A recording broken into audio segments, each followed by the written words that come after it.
Ich bin der Pascal Gisler. Ich fahre den Mazda MX-5 NB.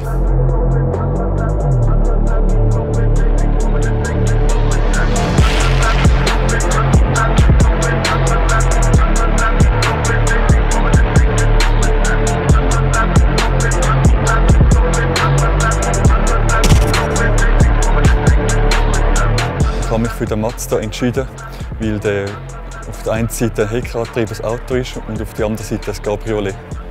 Das ist mit dem Auto, wenn du auch eine Kurve fährst oder wenn du in die Stadt fährst, ist wirklich wie ein strassenzugeladener Go-Kart. Und es macht sehr viel Spaß, die Kurve zu fahren. Was ich im Auto noch geplant habe, ist der Überrollbügel. Wie wenn sich mal vor einer Pässefahrt so mal umkehrt, dann bist du eigentlich bist du flach, dann bist du nicht geschützt. Und sonst noch Kleinigkeiten, die ich machen will, wie einen bösen Blick oder die ganze Lichtmaske in schwarz. Aber das ist ein bisschen noch weit in der Zukunft.